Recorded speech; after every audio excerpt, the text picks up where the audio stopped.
والصلاة والسلام على رسوله أرسله بالحق بشيرا ونذيرا وعلى آله وأصحابه كثيرا كثيرا. أما بعد فأعوذ بالله من الشيطان الرجيم. بسم الله الرحمن الرحيم.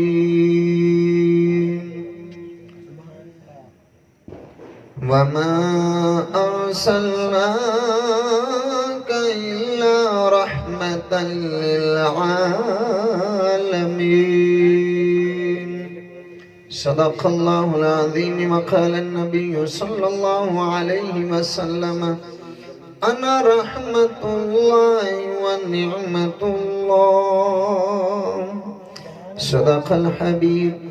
إن الله وملائكته يصلون على النبي يا أيها الذين آمنوا صلوا عليه وسلموا تسليما. الصلاة والسلام عليك يا سيدي يا رسول الله. الصلاة والسلام عليك يا سيدي يا حبيب الله. لوگ خاموش، اور یہ خاموشی ایک عجیب قسم کا پیغام ہوتی ہے. حضرت علی رضی اللہ تعالی عنہ آپ فرماتے ہیں کہ نبی کریم علیہ السلام کے پاس صحابہ کرام تشریف فرما. آقا علیہ السلام نے ارشاد فرمایا جو شخص حج بیت اللہ شریف کر کے جہاد میں شریک ہوتا ہے خالق کائنات اس شخص کو مقبول حج کا بھی اجر عطا فرماتا ہے اور ایک جہاد میں شریک ہونے پر 400 جنگوں میں شریک ہونے کا ثواب بھی دیتا ہے. ایک جہاد ایک جنگ میں شریک ہو اور 400 جنگوں کا بھی ثواب ملا اور ایک حج مقبول کا بھی اجر حاصل ہوا.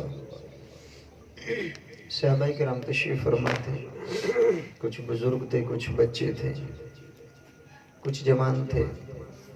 جوانوں کے جن کے پاس پیسہ نہیں تھا حج بیت اللہ شریف پہنچنے کے انتظامات کے لیے، خرچے کے لیے پیسے نہیں تھے، وہ مغموم ہو گئے، افسردہ، غمگین ہو گئے. اور جو بزرگ جن کے پاس پیسے تھے لیکن وہ بزرگ تھے، وہ خود چل کر نہیں جا سکتے تھے، وہ بھی غمگین ہو گئے کہ ہم جنگ بھی اور حج بھی دونوں چیز کیسے کریں. پیسے دے کر تو جہاد میں مدد لی جا سکتی لیکن حج کیسے کریں گے ہم جا کر. یہ دونوں قسم کے افراد غمگین ہو گئے. حبیب علیہ السلام نے تیور پڑھ لیے تھے. جو دل کے اندر کو جان دیتا ہے وہ پیشانیوں کو بھی جان لیتا ہے. حبیب نے دیکھا تو حبیب بھی پریشان ہو گئے. جب ہمارے نبی کریم علیہ السلام پریشان ہوئے جبریل علیہ السلام حاضر ہو گئے. یا رسول اللہ قال اللہ تبارک و تعالی لک. آپ کا رب آپ سے فرما رہا ہے کہ جا کر میرے حبیب کو پیغام دے دو کہ میرے محبوب تیرا امتی اگر کوئی حج کے بعد جہاد میں شریک ہونے کی صلاحیت اور طاقت نہ رکھتا ہو، اتنا عظیم ثواب سے اگر وہ محروم سمجھتا ہے اپنے آپ کو، تو سن لو تیرا رب کہہ رہا ہے کہ تیرا امتی کسی بھی وقت کسی بھی جگہ تیری ذات پر ایک بار درود پڑھ لے، یہ درود ایک بار پڑھنا اس کا کام ہوگا 400 جہادوں کا بھی ثواب دے دوں گا اور 400 حجوں کا بھی اجر دے دوں گا. درود و سلام ایک دفعہ 400 حجوں کا، 400 جہادوں کا ہم بخیلی کر رہے ہیں۔ میلاد شریف کی محفل ہے یہ، اور اس کی برکتیں امام محدث ابن جوزی رحمۃ اللہ علیہ 3000 کے قریب کتاب تحریر فرمائی اپنے ہاتھ سے جنہوں نے۔ آج کے مولوی تو پہلے بزرگوں کی کتابوں کی یا تو اردو کر رہے ہیں یا ان میں تھوڑا حاشیہ لکھ کر کمی بیشی کر رہے ہیں۔ نئی کتاب لکھنا تو بس میں ہی نہیں رہا، اتنی عظیم کتابیں وہ لکھ گئے جنہوں نے 3000 کتابیں لکھی کم و بیش۔ وہ کہہ رہے ہیں کہ اگر محفل میلاد میں کوئی شخص آ جائے اور اس کا یہ گمان ہو کہ یہ پتہ نہیں قبول ہوگی کہ نہیں، قیامت کے دن دامن اس کا ہوگا، یعنی ہاتھ اس کا ہوگا، گریبان میرا ہوگا، مجھ سے پکڑ کے اس کا اجر لے لے قیامت کے دن، بس محفل میلاد میں شریک ہو جائے۔ میرے رب کا یہ کرم ہے کہ حقیقت میں یقیناً محفل میلاد قبول ہوتی ہے۔ اگر کسی کو اس بات کا یقین نہ ہو تو میرا گریبان قیامت میں پکڑ کے ثواب مجھ سے میں رب سے ثواب لے کر۔ اتنی مقبول محفل ہوتی ہے۔ جب محفل مقبول ہے تو اس کا ہر عمل مقبول ہے، اور درود شریف بذات خود ایک ایسا عظیم عمل ہے کہ جو قبول ہی قبول ہے۔ تو پھر ہم خاموش ہو کر بیٹھے۔ میں جانتا ہوں کہ آپ لوگوں کو کافی دیر سے بٹھا رکھا ہے انتظامیہ محفل نے، اور دیگر احباب ماشاءاللہ کتنی خوبصورت انداز سے نعت شریف پڑھے جا رہی تھی، اور یہ ہمارے پاس آج صرف ایک کلیہ ہے کہ ہم نبی علیہ الصلوۃ والسلام کی عشق اور محبت کا حاصل کرنے کا جو بھی ذریعہ وہ اپنائیں۔ یہی چیز ہم سے چھن چکی ہے۔ پیسہ بھی ہمارے لوگوں کے پاس ہے، قوت بھی موجود ہے، ذہن بھی موجود ہے، ہتھیار بھی موجود ہے، اگر نہیں ہے تو عشق مصطفیٰ کی وہ چنگاری نہیں ہے جو ان لوگوں کے پاس تھی، جو 17 سال کی عمر میں یورپ کو اپنے قدموں سے کچلتے چلے گئے، دین اسلام کا جھنڈا لہراتے چلے گئے۔ اس چیز کی کمی ہو گئی، اور یہ نعت اتنا خوبصورت لحن کے اندر جو پڑھی جا رہی تھی، روح کو مضطرب کر دیتی، ہلا دیتی، سوئے ہوئے وجود کو زندہ کر دیتی ہے۔ یہ ضرورت ہے آج کے وقت کی۔ تو میں تو سوچ رہا تھا کہ جب میں گفتگو کروں گا تو آپ بالکل بیدار ہوں گے، لیکن آپ تو بالکل خاموش ہو گئے۔ ایسا نہیں ہوگا، آپ مہربانی کیجئے گا، چند الفاظ اور چند لمحات کی گفتگو میں کروں گا، پیچھے سے کر کے آئے ہیں۔ زیادہ لمبا وقت اس لیے نہیں لوں گا کہ میں نے جا کے کتابوں کا مطالعہ کرنا، صبح مدرسہ بھی پڑھانا ہوتا ہے بچوں کو، تو جتنی دیر میں آپ کے ساتھ ہم کلام رہوں میری خوش بختی ہوگی، اور آپ لوگ اس کو اعزاز سمجھیے گا اور اس پر داد تحسین دیجیے گا۔ خالق کائنات نے ارشاد فرمایا، درود شریف پڑھ لیں ایک بار۔ الصلاۃ والسلام علیک یا سیدی یا رسول اللہ، الصلاۃ والسلام علیک یا سیدی یا رحمت للعالمین۔ خالق کائنات نے ارشاد فرمایا، محبوب ہم نے آپ کو جہانوں کے لیے رحمت بنا کر بھیجا۔ صرف ایک لفظ پہ گفتگو کروں گا، رحمت کسے کہتے ہیں؟ رحمت کا مفہوم فقہاء کرام نے، مفسرین نے، اہل لغت نے بہت وسیع مفہوم دیا ہمیں۔ جن جن لفظوں کا اس لفظ کا جو میں معنی کرتے جاؤں گا، میں پوری گفتگو کو انہیں کے گرد گھمانے کی کوشش کروں گا تاکہ آپ کو اسی سے متعلق باتیں آج حاصل ہو جائیں۔ رحمت کہتے ہیں ایسی چیز کو جسے ملنے کے بعد انسان کی روح بھی خوش ہو جائے، جسم کو بھی فائدہ مل جائے۔ پہلا معنی یہ ہوا کہ جو چیز فائدہ دے اسے رحمت کہتے ہیں۔ دوسرا مفہوم یہ ہے اس کا کہ ہم نے مانگا نہیں تھا، ہمیں بغیر مانگے کوئی چیز مل جائے، یہ اللہ کی رحمت ہوتی ہے۔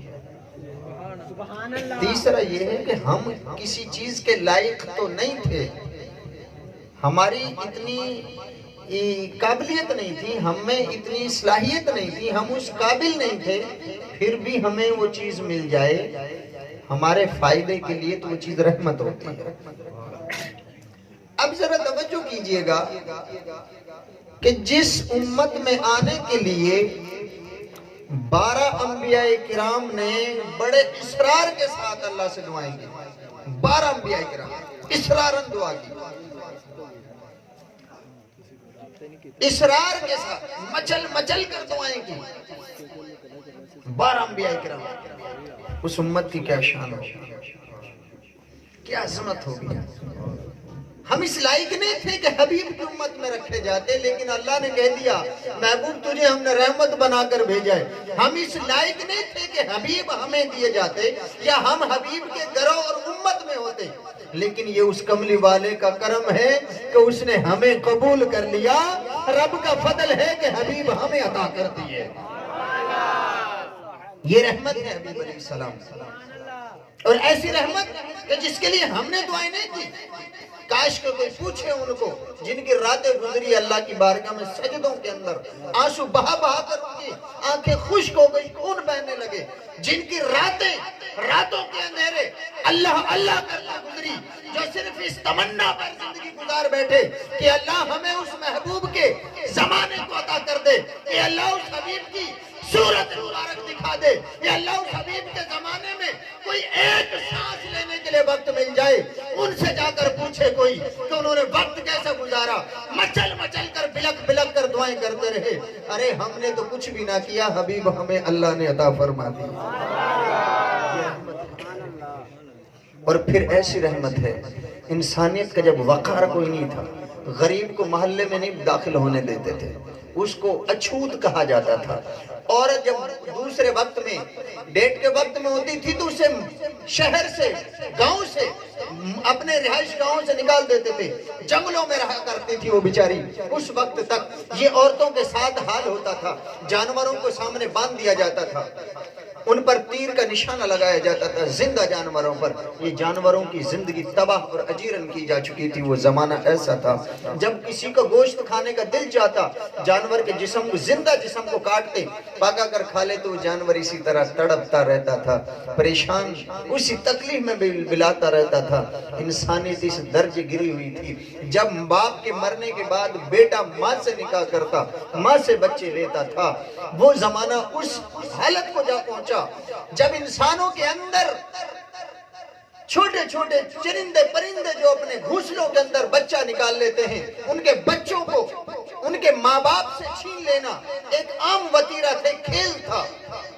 چھوٹے چھوٹے بچوں کو جانوروں کو نشانہ بنا کر ان کی آنکھیں پھوڑ دی جاتی تھی, سیدھا ان کے سر پر نشانہ لگاتے تھے, وہ تڑپ تڑپ کر مر جاتے تھے. تو جب زمانہ یہ تھا, جب زمانہ رو رہا تھا, انسانیت رو رہی تھی, جانور پشیمان تھے, پرندوں کو دکھ اور کرب تھا, ہر طرف ظلمت کی بدلیاں تھی, ہر کسی کو تکلیف تھی کہ کوئی چارہ گر آ جائے, ہر کسی کو یہ تکلیف تھی کہ اس تکلیف کا کوئی مداوع کرنے والا آ جائے, ہر کوئی درد سے تکلیف میں مبتلا تھا, بلک رہا تھا کہ اس تکلیف کو ختم کرنے والا آ جائے.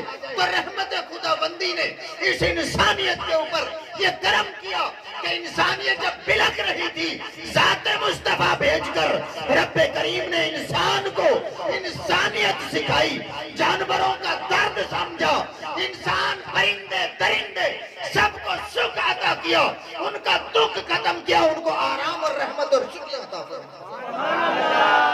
یہ ایسے حبیب بن کر آئے, ایسی رحمت بن کر آئے. جب ہمارا کوئی پرسان حال نہ تھا, ماؤں کی عزت, بہنوں کی, بیٹیوں کی, بیویوں کی قدر اور عزت نہ تھی, احترام نہ تھا, اس حبیب نے آ کر سمجھایا. ماں کی طرف ایک دفعہ محبت کے ساتھ دیکھو تو قبول حج اور عمرے کا ثواب رب عطا فرمائے. بیٹی کے سر پہ شفقت سے ہاتھ رکھو, جتنے بال سر کے نیچے آ جائیں اتنے درہم سونے یا درہم چاندی کے یا دینار سونے کے اللہ کے راستے میں صدقہ کرنے کا اجر اللہ عطا فرماتا ہے. یہ بیٹی کو رتبہ عطا فرمائے رب کریم. بیوی کی طرف ایک دفعہ مسکرا دینا, احد پہاڑ سونے کا اللہ کے راستے میں صدقہ کرنے سے بہتر رکھا. یہ بیوی کو مقام دیا. اور بہن پر 1 روپیہ خرچ کرنا, 1 روپیہ خرچ کرنا جھولی بھر کر سونا خرچ کرنے سے بہتر رکھا. یہ اس حبیب نے آ کر مقام دیا. جس عورت کو مقام نہ تھا, اس کی قدر نہ تھی, پاؤں کی جوتی کو بھی سیدھا کر کے پہنتے تھے, لیکن عورت کی کوئی وقت نہ تھی, اس وقت حبیب نے آ کر انسانیت سکھائی. بچوں کی کوئی قدر نہیں تھی، کوئی تعلیم نہیں تھی، انسانیت کوئی جسم کے اندر دکھتی کہیں نہ تھی، تو حبیب علیہ السلام تشریف لے آئے، ایسی رحمت حبیب بن کر ہم پر آئے۔ ہم نے دعائیں نہیں کی، ہم تکلیف میں تھے، حبیب تشریف لائے، ہماری تکلیفیں دور ہو گئی، اور ایسی تکلیفیں دور ہوئی۔ یہ تو انسان بڑے دور کی بات ہے۔ ایک گدھا تھا، یزید بن اشحب گدھے کا نام تھا۔ جب خیبر فتح ہوا تو حبیب علیہ السلام کے مال غنیمت کے اندر یہ گدھا بھی آیا تھا، حبیب کے حصے میں۔ حضور نبی کریم علیہ السلام اس کے قریب پہنچے، فرمایا گدھے کیا نام ہے تیرا؟ ابھی اپنی زبان سے بول رہا ہے۔ اس نے کہا اے اللہ کے نبی میرا نام یزید بن اشحب ہے یا یزید بن شہب ہے، خصائص الکبریٰ کی روایت ہے۔ حبیب علیہ السلام نے فرمایا آج کے بعد تیرا نام یعفور ہوگا، بہت تیز رفتار محبت والا جانور۔ حبیب علیہ السلام نے فرمایا تیرا مالک کون ہے؟ اس نے کہا اس کا نام مرحب یا مرحد ہے، اور مجھ پہ بڑا ظلم کرتا، چارہ بہت کم دیتا، وزن بہت زیادہ لاتا، اور مجھے مارتا بھی بہت۔ اے اللہ کے نبی وہ بڑا ظلم کرتا ہے۔ حبیب علیہ السلام نے فرمایا پھر تو اس کے ساتھ کیا کرتا؟ وہ کہتا ہے اے اللہ کے نبی وہ جب میرے اوپر سواری کرتا تھا تو میں بڑا اچھل کود کرتا تھا، اسے بیٹھنے نہیں دیتا تھا، پھر اور زیادہ بھڑکتا تھا اور مجھے مارتا تھا۔ حبیب علیہ السلام نے فرمایا ایسا کیوں کیا تو؟ اب وہ گدھا کیا کہہ رہا ہے سمجھنا، پھر حبیب کا کرم سمجھے اور سنیں۔ حبیب کائنات کی رحمت بن کر آئے، صرف ہمارے لیے نہیں، صرف جانوروں کے لیے نہیں، صرف پرندوں کے لیے نہیں، صرف درندوں کے لیے نہیں، صرف پانی کی مخلوق کے لیے نہیں، بلکہ کل کائنات کے لیے، یہاں تک کہ شیطان کے لیے بھی رحمت بن کر آئے۔ روایات میں آتا ہے شیطان کو روزانہ مکہ لگتا ہے یہاں پر، ایک روایت میں آتا ہے روزانہ منہ پر اس کے تھپڑ پڑتا ہے، تماچا پڑتا ہے بڑا زور کا۔ جب سورج طلوع ہوتا ہے تو شیطان کے دو سینگوں کے بیچ سے طلوع ہوتا ہے، شیطان بھی نکلتا ہے، اس وقت اس کو زور کا تھپڑ لگتا ہے جو اگلے صبح تک اس کو تکلیف ہوتی رہتی اس تھپڑ کی۔ جب حبیب علیہ السلام رحمت بن کر آئے تو اس نے بھی دعا کر دی اللہ کے اے اللہ تو نے اپنا نبی کائنات کی رحمت بنا کر بھیجا، اسی کائنات میں تو میں بھی رہتا ہوں، اے اللہ جب سب کو رحمتیں بانٹی جا رہی ہیں، سب پر مہربانیاں ہو رہی ہیں، تو پھر مجھے کیوں اس سے دور رکھا جا رہا ہے؟ تیری کائنات میں تو میں بھی شامل ہوں، تیری مخلوق میں میں بھی شامل ہوں، مجھ پہ بھی کرم کر دے۔ خالق کائنات نے اس کے بعد فرشتوں کو حکم دے دیا آج کے بعد شیطان کو تھپڑ نہیں لگا۔ آئے ہائے، وہ تو ایسا کریم ہے، اس شیطان کے لیے بھی رحمت بن کر آیا۔ جو شیطان کے لیے رحمت بن کر آیا ہمارے لیے کتنی بڑی رحمت بن کر آئے ہوں۔ پھر اس کی باتیں سننے کے لیے ہمیں جذبہ ہونا چاہیے، اس کی محبت ہمارے سینوں کے اندر مچلتی رہنی چاہیے، تاکہ پتہ چلے مجھے بھی کہ آپ سن رہے ہیں، میری بات آپ کے سینوں تک پہنچ رہی ہے۔ اللہ یعفور نام رکھ دیا گدھے کا، اس کے مالک کی یہ ساری گفتگو سماعت فرما لی۔ حبیب نے فرمایا تو نے ایسا کیا؟ اس نے کہا اللہ کے نبی میرے باپ دادوں میں میں نے سنا ہے کہ ہماری نسل سے 70 گدھوں پر 70 انبیاء کرام سواری کریں گے اس نسل سے۔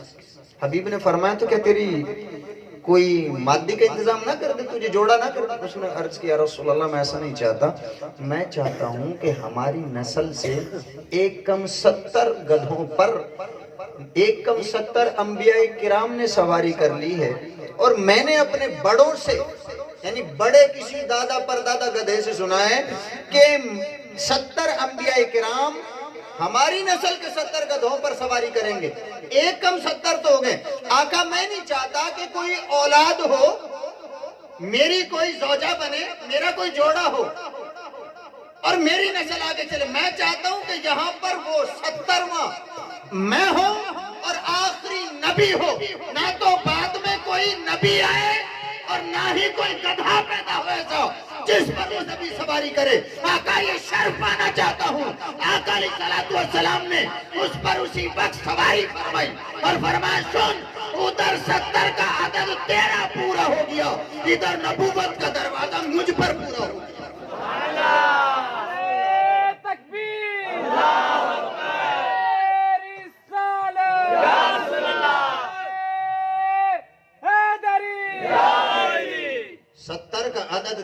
پورا ہو گیا، نبوت کا دروازہ مجھ پر بند ہو گیا، نبی مکرم علیہ السلام نے فرما دیا۔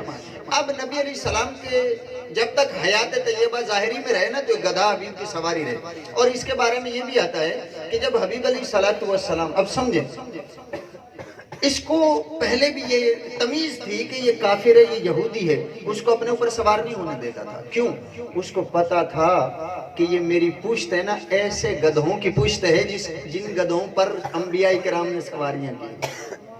اس کو قدر تھی اگرچہ میری پشت پر کوئی نبی نہیں بیٹھا، مجھ سے پہلے میرے دادے پردادوں کی پشتوں پر انبیاء کرام بیٹھے، لیکن خون تو میں انہی کا ہوں، لہذا اس خون کی لاج رکھتے ہوئے میں نے اپنے آپ کو محفوظ رکھنا ہے، کسی یہودی کسی عیسائی کو اپنی پشت پر نہیں آنے دینا، کیونکہ یہ خون مقدس ہے۔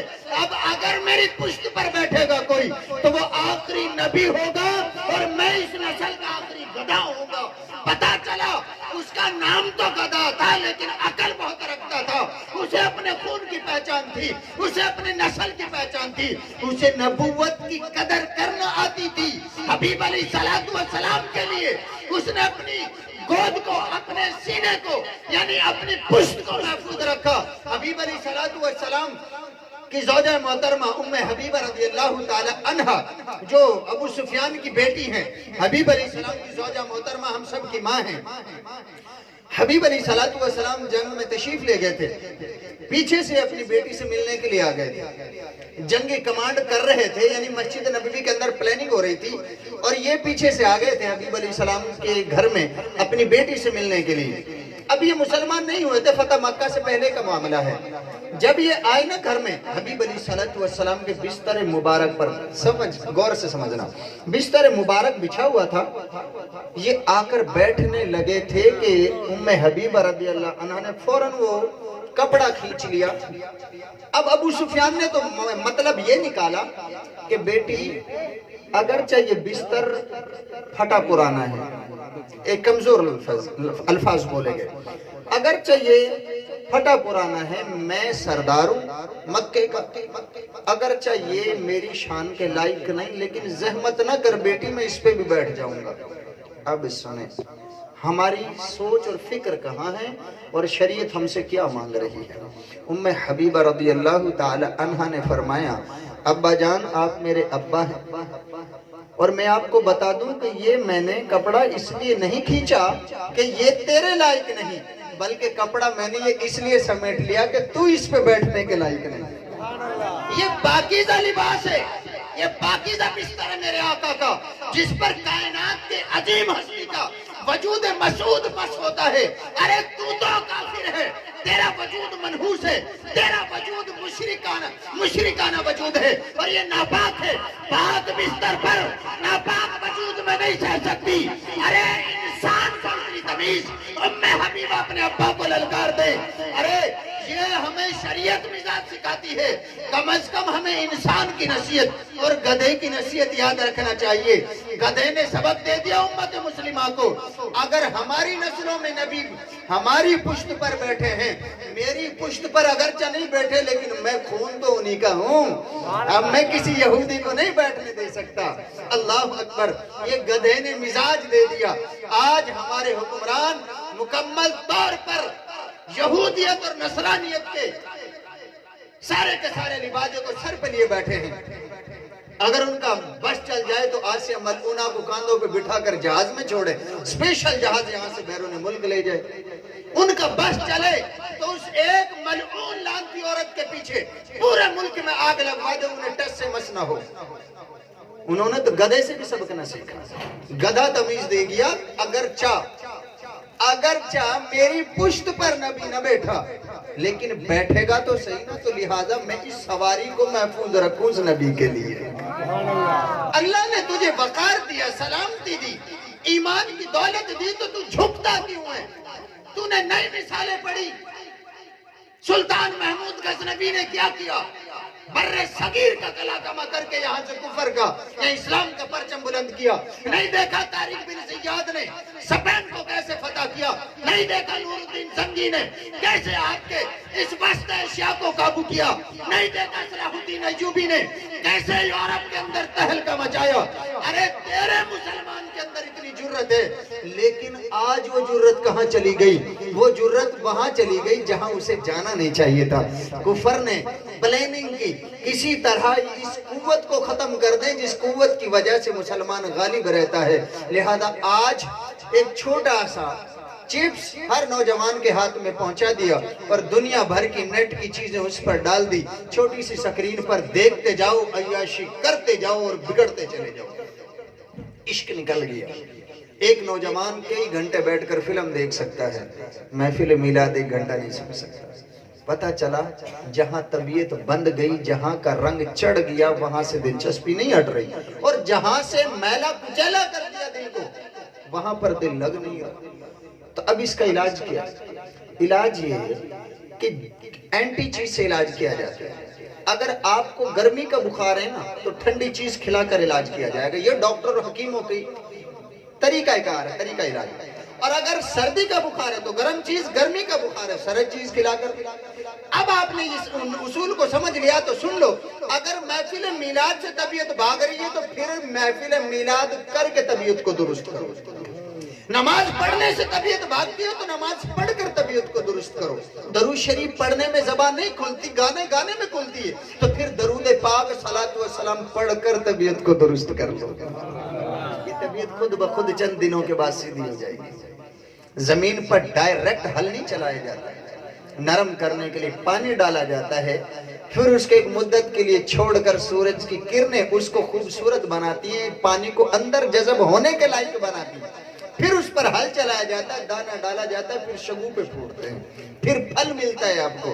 اسی طرح دل اس کفر کی غلاظت کی وجہ سے, ان گانوں کی وجہ سے, ان فلموں کی وجہ سے, ان ویڈیوز اور کلپس بےہوداؤں کی وجہ سے دل پر قلعی جم گئی. اب اس کو صاف کرنے کے لیے آپ کے پاس حل ہے یہ کہ اللہ کی بارگاہ میں سجدے میں گر جاؤ, آنسو بہاؤ, حبیب کو اور اس کے رب کو یاد کرو, محفل میلاد مناؤ. پھر اس دل پر خوبصورت فصلیں اگیں گی. کس کی؟ الصلاۃ والسلام علیک یا رسول اللہ, لبیک یا رسول اللہ کا. پھر یہاں میلاد کی محفلیں بھی ہوں گی, دل بھی لگیں گے, محبتیں بھی بڑھیں گی, ہم آپس میں جڑ بھی جائیں گے. آج نفرتیں کیوں زیادہ؟ اس لیے کہ دل سخت ہو گئے, محبتیں نہ رہی. وہ بھی تو صحابہ تھے, جب صحابہ ہجرت کر کے آئے, مدینے کے صحابہ کرام نے کیا محبتیں پیش کی. کسی کے پاس 2 بیویاں تھی تو 1 بیوی دے دی. ہے کسی میں جرت جو یہ کام کر دے؟ کسی صاحب نے کہا جناب میں نے 3 طلاقیں دے دی ہیں, اس کا کوئی حل نکال دیں.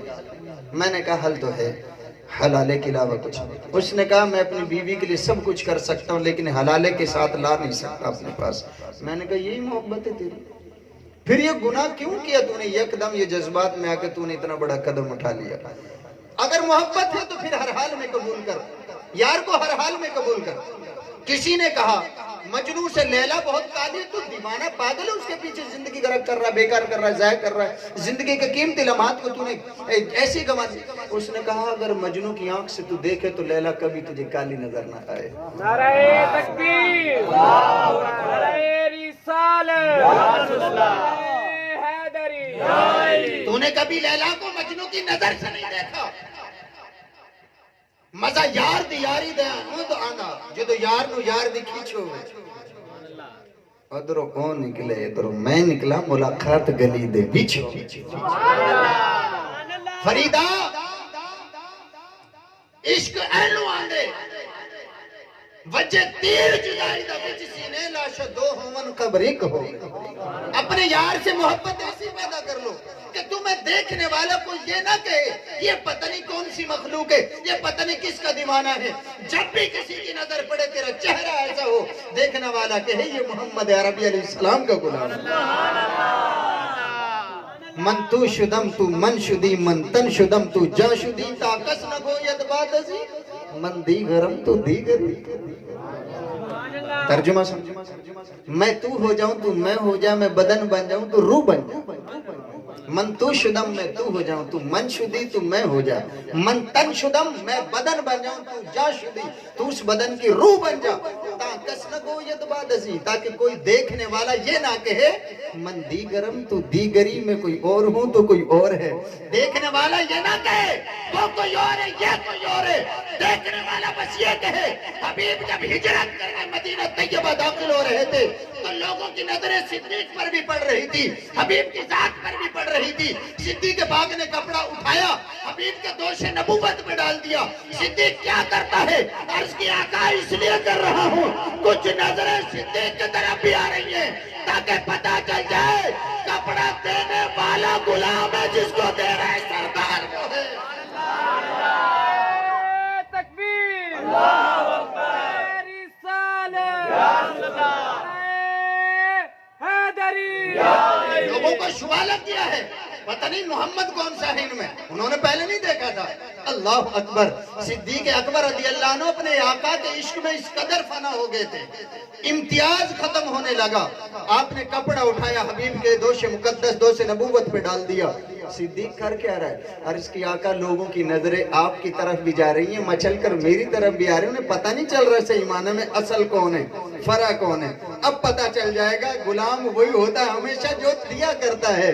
اللہ اکبر، اپنا کپڑا اتار کر دے دیا تاکہ پتہ چل جائے جس کے کاندھے ننگے ہیں وہ صدیق ہوگا اور جس کے کاندھوں پر کپڑا ہے وہ سردار ہوگا۔ عزیزان من، یہ محبت جب تک ہمارے سینوں کے اندر تھی وہ معزز تھے زمانے میں۔ صاحب قرآن ہو کر ہم خار ہوئے، ہم خار ہوئے تارک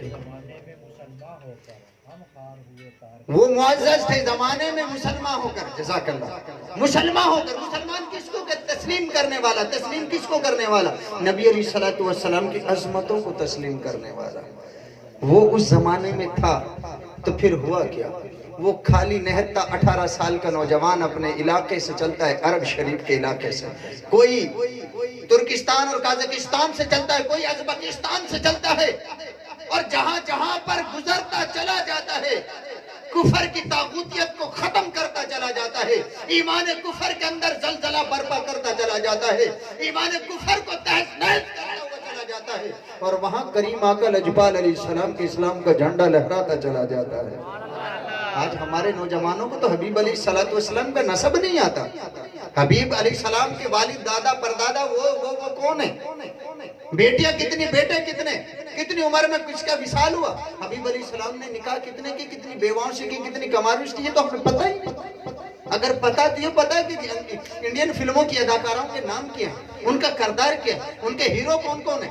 عزیز جان من، یہ فکریں بدلیں، اپنی اولادوں کو سکھائیں، خود سیکھیں۔ اس سے پتہ چلا ہم نے دین اور دینداروں سے تعلق نہیں رکھا، اگر رکھا ہوتا تو پھر یہ باتیں ہم نے سیکھی ہوتی۔ یہ المیہ ہے ہمارا۔ آج عشق کہاں رہے؟ اس کی باتیں تو سنتے ہی نہیں، اس کی نعتیں پڑھتے ہی نہیں، ان کی عادات اپناتے ہی نہیں۔ مجدد الفسانی رضی اللہ تعالی عنہ فرماتے ہیں کہ اگر ہمیں 70,000 مرتبہ رب کریم کی معرفت کے درجے حاصل ہوں نبی علیہ السلام کی ایک سنت کی مخالفت کرنے میں، ایسا ہوتا تو نہیں ہے، لیکن وہ بتا رہے ہیں اپنے عشق اور اپنی معافی ضمیر اور اپنے علم کا اظہار کر رہے ہیں۔ فرمایا اگر 70,000 مرتبہ معرفت کے درجے ہمیں ملے، 70,000 مرتبہ، یعنی کہ بلندی پھر بلندی پھر بلندی، 70,000 مرتبہ ملے، اور یہ سب کچھ ایک دفعہ نبی علیہ السلام کی سنت کی مخالفت میں ملے تو ہم حبیب کی سنت کی مخالفت نہیں کریں گے، وہ 70,000 مرتبہ کے درجے چھوڑ دیں گے۔ اپنے آقا سے اس قدر عشق رکھو، تب ہی آپ لوگ کامیاب ہو سکو گے، کیونکہ حبیب علیہ السلام قبر میں بنائیں گے ہماری، حشر میں بنائیں گے ہماری، جنت میں وہی لے کر جائیں گے۔ اگر وہ ناراض ہو گئے تو پھر بننی کہیں بھی نہیں۔ کرو تیرے نام پہ جا فدا، نہ بس ایک جا دو جہاں فدا، دو جہاں سے بھی نہیں جی بھرا کرو کیا کروڑوں جہاں نہیں۔ میرے آقا دل تو چاہتا سب کچھ تجھ پہ نثار کر دو۔ ایک یہودی بچہ تھا، اس کے والد کے ہاتھ میں ایک رجسٹر تھا، وہ یہودی بچہ بیمار تھا، حبیب علیہ السلام وہاں سے گزرے۔ ابو صخر العقیلی رحمت اللہ علیہ اس کو روایت کرتے ہیں، کہتے ہیں حبیب علیہ السلام وہاں سے جب گزرے تو ایک بچہ چھوٹی عمر کا تھا، وہ بیمار تھا، اس کا ابو رجسٹر میں لکھی ہوئی تورات شریف سنا رہا تھا۔ توجہ سے حبیب علیہ الصلوۃ والسلام وہاں سے گزرے نا، تو حبیب نے اس کی تورات شریف کی تلاوت اور آواز کو سماعت فرمایا، رک گئے، فرمایا اے شخص، اس تورات شریف کے اندر میری تعریف، میری بعثت اور میری ہجرت کا تمام تر واقعہ لکھا ہوا ہے۔ اب اس نے زبان سے تو نہ کیا انکار، اس نے سر ہلا دیا۔ جب اس نے اتنا کیا نا، اتنے میں وہ بیمار بچہ بول اٹھا، اس نے کہا اللہ کے نبی، میں تجھے سچا نبی مانتا ہوں، تو جو بات کر رہا ہے یہ ساری تورات شریف میں لکھی ہوئی ہیں، کچھ دیر پہلے ہی میرے ابا نے مجھے سنائی ہیں، اب یہ انکار کر رہا ہے، یہ جھوٹ بول رہا ہے، سچ یہ ہے کہ تو ہی آخری نبی ہے، اور تیری وہ تعریفیں جو تو پوچھ رہا ہے سب تورات میں لکھی ہوئی ہیں۔ اب یہ باتیں جب اس بچے نے کی تو حبیب علیہ السلام مسکرا دیے۔ بات کتنی سی تھی؟ حبیب علیہ السلام کی تصدیق کی تھی۔ حبیب نے فرمایا کہ تو سچ بول رہا ہے، حبیب مسکرا دیے۔ اتنا کہنا تھا کہ بچے کی روح گلے میں اٹکنے لگی، اسے زور کی کھانسی آئی۔ حبیب علیہ السلام سمجھ گئے، فرمایا تو پھر ایسا کر کلمہ پڑھ لے، میں تجھے کلمہ پڑھانے ہی کا تو انتظار کر رہا ہوں۔ اب وہ کلمہ پڑھتا ہے حبیب علیہ السلام کا، ادھر کلمہ پڑھا ادھر روح نکلی۔ اب حبیب علیہ السلام نے اپنے صحابہ سے فرمایا، میں توجہ دلانا چاہ رہا ہوں، حبیب علیہ السلام کو ایک لمحے راضی کرنے والا معصوم سا بچہ یہودی تھا، بس تھوڑی دیر کے لیے راضی کیا اپنے یار کو، اپنے آقا کو، کائنات کے والی کو، رب کریم کے سچے نبی سردار آخری نبی اکرم علیہ السلام کو حبیب نے کلمے کی دولت سے بھی نواز دیا، اپنا دیدار بخش کر کلمہ پڑھا کر صحابیت کے درجے پر بھی فائز کر دیا۔ اب جب اس کی روح نکل گئی، حبیب نے فرمایا یہودی پیچھے ہو جا، صحابہ سے فرمایا آگے آ جاؤ، اور اپنے مسلمان بھائی کو لے کر یہاں چلو۔ اس کے لاش مبارک کو اٹھایا لے گئے۔ حبیب علیہ السلام نے اسے قبر میں اپنے دست ہائے مقدس سے اتارا۔ حبیب علیہ السلام نے خود نماز جنازہ ادا فرمائی، اپنے ہاتھوں سے اتارا، اور وہاں سے باہر نکل کر حبیب علیہ السلام نے دیر تک اس کے لیے دعائے خیر کی۔ صحابہ نے پوچھا یا رسول اللہ یہ اتنی جلدی اتنا کرم؟ فرمایا ہاں ہاں، ایک لمحے کے لیے بھی اگر کوئی ہمیں خوش کر دیا کرتا ہے، پھر ہم اس کے قبر کے بھی، اس کے حشر کے بھی، اس کی جنت کے بھی ہر جگہ پر ضامن ہو جاتے ہیں کہ جس نے دنیا میں ایک دفعہ محمد کو خوش کر لیا، ہم ہر جگہ ہر میدان میں اسے خوش کر کے رکھا کرتے ہیں، پھر ہر جگہ ہم اسے خوش رکھتے ہیں۔ اللہ اکبر! اگر ایک چھوٹا سا بچہ صرف تصدیق کر کے اپنے نبی کو راضی کر لے تو اللہ اسے دولت ایمانی بھی عطا کر دے، اور حبیب کی برکت سے اسے صحابیت کے درجے پر بھی فائز کر دے، حبیب سے جنازہ بھی پڑھوائے، حبیب سے قبر میں بھی اتروائے، پھر ضمانت بھی دلوائے کہ قبر میں بھی بیڑا پار ہے، حشر میں بھی پار ہے، جنت میں بھی اعلیٰ ٹھکانہ ہے، اور ٹھکانہ بھی صحابہ کرام کے ساتھ ہے۔ میں آپ سے پوچھوں، بچے نے تھوڑی دیر کے لیے ایک چھوٹا سا کام کیا، حبیب کو راضی کر دیا، حبیب نے پوری امتحان گاہوں سے اسے راضی کرنے کی ضمانت لے لی۔ اب اگر تھوڑی دیر کے لیے حبیب کو راضی کوئی کر لے تو پھر حبیب علیہ السلام ہر جگہ اسے راضی رکھتے ہیں۔ اتنا سمجھ لیا آپ نے اس روایت سے؟ یہ بھی خصائص الکبریٰ حجت اللہ علی العالمین فی معجزات سید المرسلین صلی اللہ علیہ وسلم میں علامہ نبہانی رحمت اللہ علیہ لکھتے ہیں اس کو۔ جب اتنا سمجھ لیا تو آئیں چلتے ہیں، حبیب علیہ السلام مدینہ طیبہ تشریف لے جا رہے ہیں۔ حضرت انس رضی اللہ تعالیٰ عنہ اس روایت کو روایت کرتے ہیں، کہتے ہیں کہ خدا کی قسم میں نے اپنی زندگی میں اگر کوئی دن دیکھا ہے تو وہ دن دیکھا ہے، توجہ آپ جس محفل میں بیٹھے اس کا کمال سن رہے ہیں، اس محفل کو توجہ سے سماعت کریں، آخری جملوں کی طرف جا رہا ہوں۔ حضرت انس بن مالک رضی اللہ عنہ فرماتے ہیں حبیب علیہ السلام جب مدینہ طیبہ میں داخل ہو رہے تھے، چھوٹے بچے چھوٹی بچیاں بڑے بوڑھے غلام کنیزیں عورتیں مرد سب باہر نکل آئے شہر مدینہ سے۔ مدینہ طیبہ کے اندر جو گھر تھے ان گھروں سے نکل کر بازار میں گلیوں میں چوراہوں پر وہ آ گئے مدینہ طیبہ والے۔ حبیب علیہ السلام تشریف فرما ہوئے، حبیب علیہ السلام کا استقبال بچیوں نے، بڑوں نے، سب نے کیا۔ حبیب علیہ السلام مخاطب ہو ان بچوں سے جو طلع البدر علینا پڑھ رہے تھے، من سنیات الوداع وجب الشکر علینا ما دعا للہ داعی۔ یہ ترانے پڑھ رہے تھے، حبیب علیہ السلام کی آمد کے اشعار پڑھ رہے تھے، حبیب کے آنے پر خوشیاں منا رہے تھے۔ حبیب علیہ السلام نے بچوں کو مخاطب کیا، یہ جملہ ضرور ذہن میں رہے۔ حبیب علیہ السلام نے ان کی طرف متوجہ ہو کر فرمایا، کیا تم میرے آنے پر خوش ہو؟ میری خوشی منا رہے؟ ان سب نے یک زباں ہو کر عرض کیا، رسول اللہ حقیقت یہی ہے کہ آپ کی تشریف لانے پر آپ کی آمد سے ہم خوش ہو گئے۔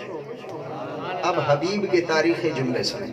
آقا نے فرمایا، من فرح بنا فرحنا بہم۔ میں نے بتا رحمت وہ ہے جو تکلیفوں کو کھو دے۔ مدینہ طیبہ کی سرزمین کو یثرب اس لیے کہتے تھے، یہاں بلائیں اور وبائیں ہوتی تھی، جو یہاں کے قریب سے گزر جاتا اور یہاں کی ہوا بھی اس کے وجود کو پڑ جاتی، گھر پہنچنے سے پہلے بیمار ہو جاتا، کم از کم اس کا رنگ پیلا پڑ جاتا تھا، اتنی یہاں کی آب و ہوا اسی قسم کی تھی۔ لیکن جب حبیب تشریف لے آئے، جو لوگ وہاں گزرتے بھی بیمار ہو جاتے، پریشان ہو جاتے، روحوں کے اندر اضمحلال آ جاتا، بیتابی آ جاتی، بے چینی آ جاتی، وہ تڑپ جاتی، حبیب علیہ السلام وہاں پہنچے۔ صحابہ کرام کہتے ہیں، چھوٹے چھوٹے بچوں سے پوچھا آقا نے، کیا تم میرے آنے پر خوش ہو گئے ہو؟ انہوں نے کہا، آقا آپ ہی کے آنے پر تو خوش ہوئے ہیں۔ آقا نے فرمایا، تو سن لو، جو ہماری وجہ سے خوش ہو جاتا ہے، من فرح بنا، جو ہم سے خوش ہو جاتا ہے، عزت خدا ذوالجلال کی قسم، فرحنا بہم، تو پھر ہم بھی اس سے خوش ہو جایا کرتے ہیں۔ جو ہم سے خوش، ہم پھر اس سے خوش ہو جاتے ہیں۔ حضرت انس بن مالک رضی اللہ تعالی عنہ فرماتے ہیں، میری زندگی کا یہ وہ واحد دن تھا جس سے پہلے کوئی ایسا خوبصورت دن میں نے نہیں دیکھا کہ اس دن میں ایسا محسوس ہو رہا تھا کہ لوگ گلیوں کے جو دیواریں تھیں، سڑکوں کے اوپر جو دائیں بائیں دیواریں تھیں، یہ بھی حبیب علیہ السلام کی آمد کی جھوم جھوم کے خوشیاں منا رہی تھیں، اور وہ در و دیوار چمک رہی ہیں، روشن ہو رہی ہیں۔ جب انسان اپنے آقا سے خوش ہو جاتا ہے، پھر رب کی ایسی رحمتیں برس رہی ہوتی ہیں کہ در و دیوار بھی چمکنے لگ جاتی ہیں، جو مخلوق ہوتے ہیں وہاں پر رحمتیں آ جاتی ہیں۔ حبیب تشریف لائے تو مدینہ طیبہ کی آب و ہوا ایسی ہو گئی، جو بیمار ہوتا اس کا علاج نہ ہو پاتا کسی بھی طرح، اس کو مدینہ طیبہ کی آب و ہوا میں چند دن چند لمحہ رکھا جاتا تھا، رب کریم اسے بیماری سے شفا عطا کر دیا کرتا ہے۔ سبحان اللہ! یہی تو رحمت ہے آقا کی، یہی تو رحمت ہے۔ میں نے ایک ایسے شخص کے بارے میں معلومات کی، وہ بندہ بڑا امیر شخص تھا، اس کی کوئی 8 سے 10 فیکٹریاں تھیں، 3 تو امریکہ میں چل رہی ہیں، 5 پاکستان میں چل رہی ہیں، 8 کے قریب فیکٹریاں تھیں۔ اس بندے کا میں آپ کو ایک وجہ بتا رہا ہوں کہ اس بندے کو جہاز میں سفر کرتے ہوئے پوچھا گیا، جناب کیسا وقت گزر رہا ہے؟ اس نے کہا، وقت تو بہت اچھا گزر رہا ہے، لیکن ایک وجہ سے زندگی کا سارا ذائقہ بیکار ہو گیا۔ اس نے کہا، کیا؟ اس نے کہا، مجھے پریشانی یہ ہے کہ کافی دن ہو گئے ہیں، 6 یا 7 یا 8 ماہ ہو گئے ہیں کہ میں کھانا تو کھاتا ہوں، لیکن ڈائریکٹ یہاں سے نالی ڈلی ہوئی ہے معدے تک، وہاں سے نالی کے ذریعے کھاتا ہوں۔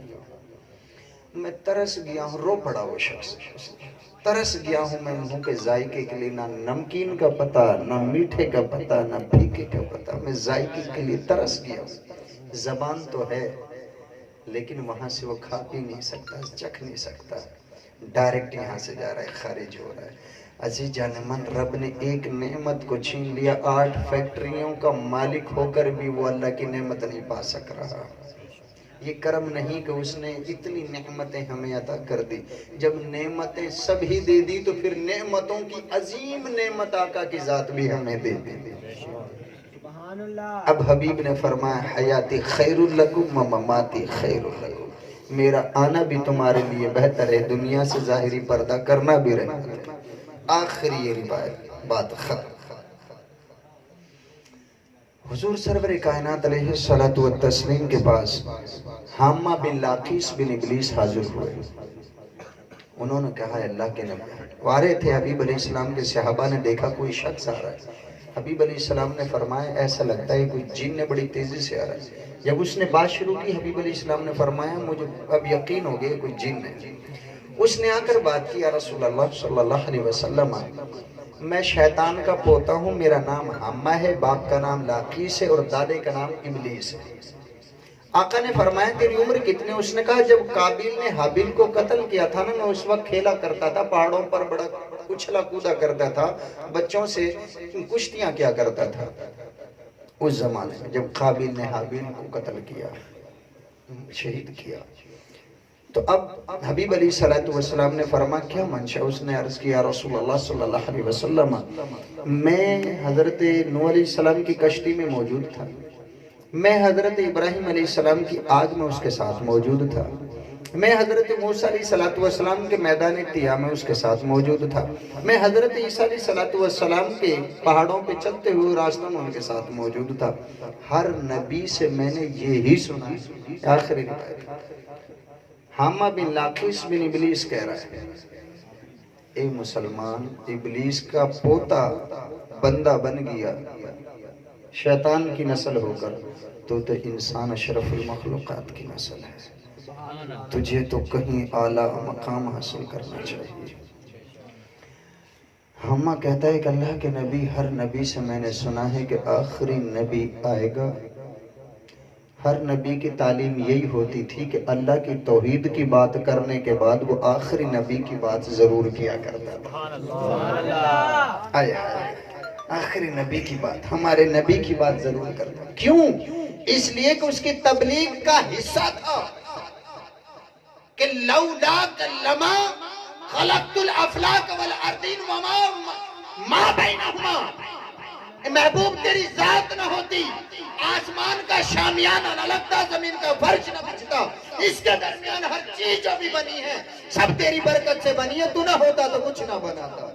پتا چلا اتنی عظیم نعمت اور رحمت ہے میرے آقا کی ذات کہ جس کے صدقے سب کچھ ہوا، سب کچھ سجا.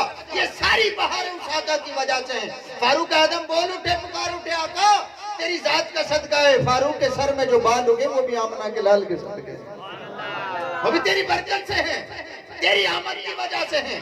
اور ہمیں بھی آج یہ سب کچھ ملا، یہ خوبصورت ماحول ملا، یہ قوت گویائی حاصل ہوئی، علم ملا، جو بھی کچھ ملا، پوری خلقت کو جو کچھ ملا وہ سب میرے آقا کی دھول ہے قدموں کی.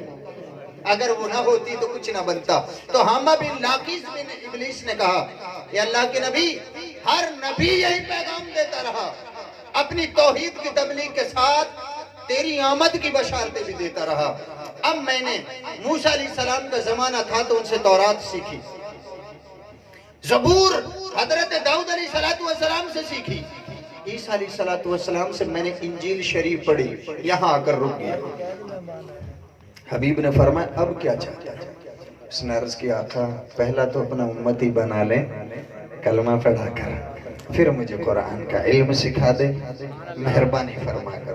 حبیب کریم لجپال علیہ السلام نے شیطان کے پوتے کو کلمہ پڑھایا، اپنا امتی بنایا، پھر اس کو قرآن کی تعلیم سے بھی سرفراز کر دیا. کیسی رحمت ہے میرے آقا، دشمن شیطان کی نسل کو بھی کتنا خوبصورت درس دیا، اسے بھی انسانوں کا جیسا تعلیم اور علم بخشا، اسے قرآن سکھائی، اسے کلمہ پڑھا کر اپنا صحابی بنایا. کیسا حبیب کا مزاج ہے، کیسی حبیب کی شان ہے. ایسی شانوں والے نبی کی آمد پر اگر ہم خوشی نہ منائیں تو پھر بتاؤ کہاں جا کر سر کو پھوڑیں. لوگ کہتے ہیں کوئی خوشی نہیں ہے، یہ خوشی نہیں کرنی چاہیے، اسی دن تو حبیب کا وصال ہوا ہے. تو کیا پھر ہم روئیں؟ پہلے رونے اور افسوس کے لیے ہمارے پاس موقع تھوڑے، عمران خان نے تھوڑے موقع پیدا کر دیے رونے کے لیے. اس کا سارا ماحول ہی رونے کا ہمارے تک پہنچا ہے. ہر چیز مہنگی کر کے اس نے بیڑا روڑ کے رکھ دیا ہمارا. مسلمان کا تو عزت کا نوالا بھی چھین لیا. ہر وقت تو ہم رو رہے ہیں، پچھلے 3 سالوں سے اس کو رو رہے ہیں، اس سے پہلے کئی سالوں تک دوسروں کو روتے رہے. جب سے پیدا ہوئے انہی حکمرانوں کی ضلالت سے تو رو رہے ہیں. اب جب ماہ مبارک آتا ہے اس میں بھی خوشی نہ کریں تو پھر تو ہم تباہ ہو جائیں. میڈیکل کہتی ہے مسلسل انسان غم میں رہے تو دماغ بلاسٹ ہو جاتا ہے، دماغ انسان کا ختم ہو جاتا ہے، پگھل جاتا ہے۔ یہ تو شکر ہے میرے آقا تیری آمد کی برکت ہوئی کہ ہم خوشیاں منانے کے لائق ہو گئے، ہم خوشیاں مناتے ہیں، اپنے آپ کو مرنے سے تباہ ہونے سے بچا لیتے ہیں۔ یہی تو رحمت ہے، اس سے ہمیں براہ راست فائدہ مل رہا ہے۔ تو عزیز جان من، ایسی رحمت والی ذاتوں کے دامن سے لپٹا ہوا رہنا ہی باعث نجات اور برکت ہے۔ یہ جو کچھ میں نے کہا اللہ پاک کی بارگاہ میں صمیم قلبی سے دعا کرتے ہیں، رب کریم ہمارے ان الفاظوں کو اپنی بارگاہ میں قبولیت کی مہر ثبت فرما کر، اپنی بارگاہ میں قبول فرما کر ہم سب کی قبولیت اور بخشش کا ذریعہ بنائیں۔ وما علیہ الا البلاغ المبین۔ مصطفیٰ نے رحمت بلا ہو سلام شمع بز میں دا